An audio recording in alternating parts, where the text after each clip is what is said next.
Hi everybody, this is the Baseball Head, the amazing, spectacular, terrific, the great one, the People's Champion. Your host, and welcome back to the Baseball Head, and hopefully you like this video. And hit that subscribe button. You know, I've been saying for most of the season that Juan Soto's had a very good year. Well, now it's getting to a point where it's a great year. And the numbers are starting to pile up. And he's coming around, he's driving in big runs. I felt for the last week that he's had great at-bats. Especially late in the game. I thought that last game in Atlanta, even though the Mets lost that game, that at bat he had against Raciel Iglesias, I thought that was the best at bat of the season that he had. Just drove the ball and then he drove and run. They were showing some statistics just a minute ago. And runners in scoring position, he's 11 for 26. And I believe they said during the game, 9 for his last 12 with runners in scoring position. I don't think that has a problem anymore. Some of the things that were said about him early in the season, or for most of the season, is just complete total monkey crap. I'm saying that he's non-binary, that he was autistic, because he didn't get along with his teammates. He didn't, like that dope Michael Not Okay, saying that he didn't want to be with the Mets. He wanted to go back to the Yankees, but he signed with the Mets because he just, I don't know. But some of the things that have been said about him is just, I want to remind people of this because this is important. Because this is a guy that was smeared for most of the season. And most of the contention, all the nastiness has been coming from the other side of the town. The other side of New York. That's the Yankees side. Because he left the Yankees. God forbid he left the Yankees. And now he is showing why he's one of the great players in the game. He went 2 for 3 in this game. Hit the grand slam in the 4th inning. It's the first home run he's had where it wasn't like a 2-run home run or a solo home run. I mean, the nonsense of calling Juan Soto, a bunch of bullshit. It's all bullshit. 6 RBIs in the game, two walks in the game, 2 runs scored. He's got over 100 runs on the season. He's got 90 runs batted in. He's going to get over 100 runs. He's got 36 home runs. He's probably going to finish with 40 home runs. He's probably going to have better numbers this year than last year. The only number, if you look at it, that's a little low, excuse me, is the doubles, the number that he has is got about 16 doubles, which is doubles are a very strange statistic because it either is really consistent, you consistently get your doubles, or you don't. He doesn't really. I mean, some players just get it on. Some people do it over the course. Some players get it over the course of a season. They're pretty consistent with it, but that's what's so strange about the doubles number. But anyway, be that as it may, he's had a great season. One of the great seasons in the history of this team. He's got a chance to. He might finish the year with the most RBIs in the club. He's getting off. I mean, he's gonna. It's gonna be a big battle between him and Pete down the stretch here. And to see him having great at bats, and shutting up the Yankee fans, and shutting up the sort of the angry anti-Met fans, is wonderful to watch. Now it was a very strange situation in Cincinnati. The Reds were winning because the Mets obviously have a 4-game lead on the Reds. The Reds gave up the lead on 2 home runs in the top of the 9th inning, but then the Reds came storming back against the Blue Jays, and they won the game. So that series next week is probably, this weekend, what am I talking about? The weekend coming up is probably going to determine the final wild card spot. So the Mets have to continue to win against the Tigers and take 2 out of 3 from the Reds. But yeah, they went on a walk-off against the Blue Jays. That's a disheartening loss for the Blue Jays because they played well and they've been in first place for a good portion of the last few months, since June really. But to get back to the Met game, the Mets had, let me see how many hits they had. A lot of hits in this game. Let's see, 1, 2, 3, 4, 5, 6, 7, 8. That's not a lot. 8 hits in this game. 8 hits in this game. They had 1, 2, 3, 4, 5, 6, 7 walks. So the Tigers' pitching was terrible. Just as terrible as the Mets' pitching, by the way. Sean Manaea, I would say, the way he's pitching very similar to how he pitched when he was with the Giants, how he pitched with the Padres, and with the Royals and the A's. So, I mean, he pitched great last year, but he's certainly not pitching like an ace, right now. And obviously, Kodai Senga pitched terrible yesterday. He's been a disaster. I mean, that's a real question mark. The Mets should think long and hard about making some more moves here to bring probably Brandon Sprode up here.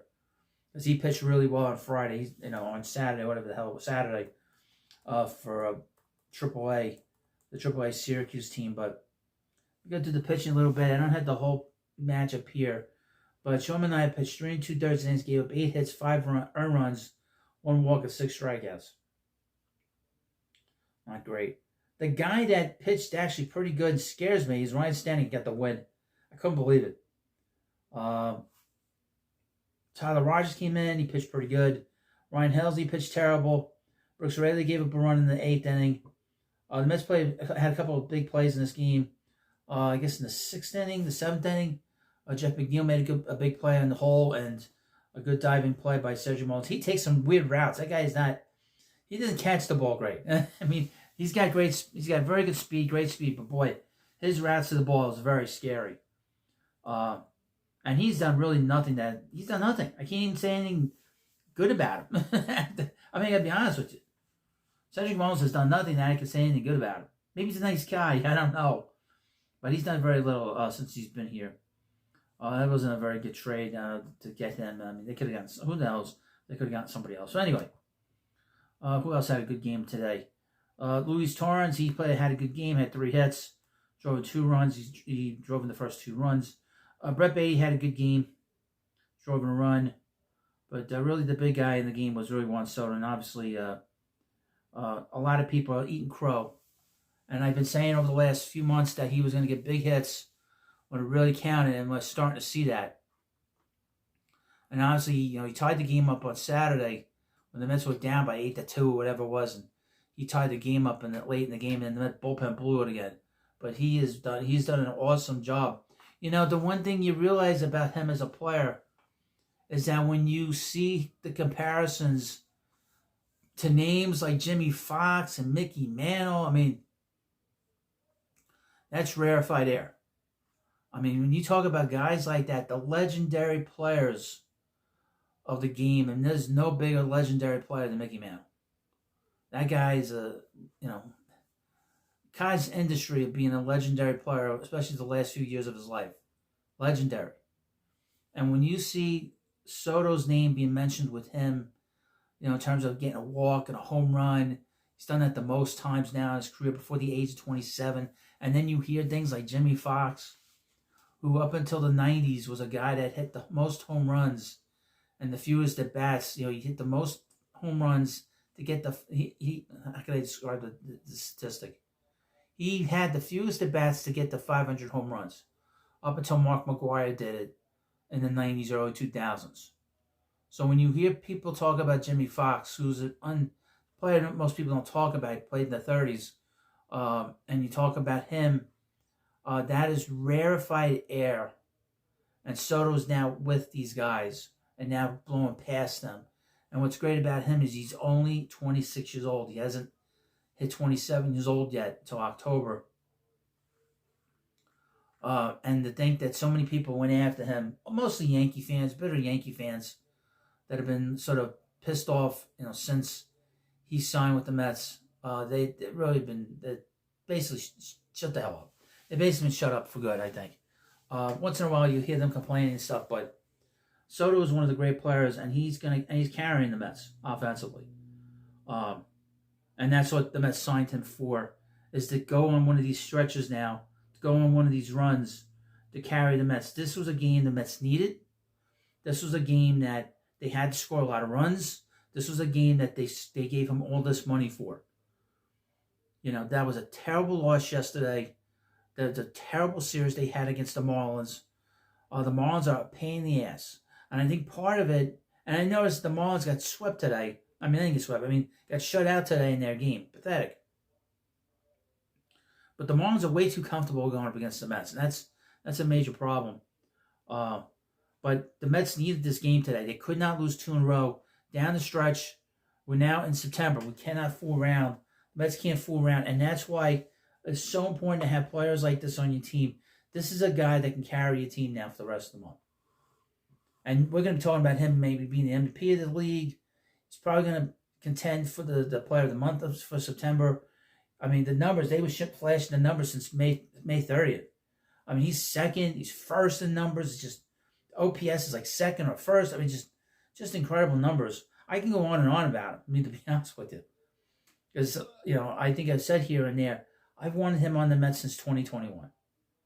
And I was begging the Mets to bring him in here because I kind of look at him as sort of a way of see, the Mets did something years ago where they didn't do, and that's signed Alex Rodriguez, and it bothered the hell out of me that they didn't sign him because the Mets could have had a longer run with that group with Mike Piazza. And they could have been able to transition to they wouldn't have had bad years like in 2002, 2003, and 2004 with a guy that was not going to get hurt in A-Rod, and could have built their team around him with David Wright and Jose Reyes and some other guys, and maybe they might not have been forced to trade Scott Kazman. But anyway, so when I see Juan Soto come in here, and he's the same age as A-Rod was when he became a free agent, I said, they have to sign this guy because this will alleviate so much pressure off the older guys. I mean, we've seen the sort of up and down year of Lindor. We've seen the up and down year with Brandon Nimmo. Now, they're not on the level, obviously, of Juan Soto. But the point being is that they're getting older. They're in their 30s. And you need another guy in here. And I've been screaming about a number 3 hitter for years. Now, he's batting second right now. But he's the classic 3 hitter. The classic professional hitter that you need for your lineup. And a guy that will carry you. And I said this in other videos as well, is that his ability to hit from line to line, from the right field line to the left field line, is something that we've not seen here since Mike Piazza. I mean, he's got tremendous power to left field.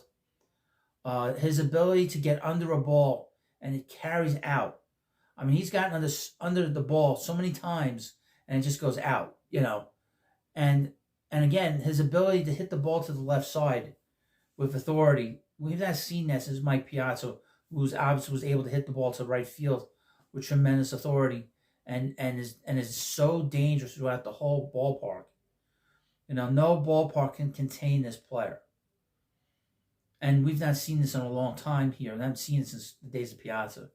Even Dave Wright did not have this kind of coverage. We've had this kind of coverage with a player. Darryl Strawberry had this ability to hit the ball to the opposite field with great authority. And we saw that with Piazza. Now we're seeing this with Juan Soto. And with him being 26 years old, as this team, continues on with him over the next few years, is that they'll build this team more and more around him and get away more from Lindor and from Alonso, and they'll have a different kind of personality to the team. So, but that's what I loved about, that's what I love so much about them signing him, was through games like today. Because this was the game the Mets needed. They needed their best player to come through. And he came through in a big way. And I expect other performances again from him like this, because he's a great, great player. At the plate, and he's had an excellent year overall. His defense is pretty good. He's not going to win a Gold Glove, but he's solid. He's actually a better base runner than I thought he would be. I am shocked at how many stolen bases he has. I thought he had about 21, but to have 26, he's going to get 30-30. He did get picked up. He's got to be careful because he takes that walking lead, and the Mets take these walking leads all the time. But his ability to steal bases adds an extra element to this team that they didn't have, and it adds an extra element to his game that I don't think anybody thought that he could possibly have. So he's not that sort of one-dimensional player offensively that we were all told. And you can see his wanting to be a better overall player. He's got a chance for 30-30. Who would have thought that before the season? He might hit 40 home runs. He's already scored 100 runs. He's got a chance to drive in 100 runs. I mean, this is a big season we're watching now. And it's great to watch. And I cannot tell you how happy I am. Because this was, like I said, as I've been doing this video, I was so wanting this player on this team. This was the perfect player for this Mets team. And now that they're going into the stretch run, and we're in the stretch run now, we're in September, he has to get hits. He's going to get hits. I have no doubt about it.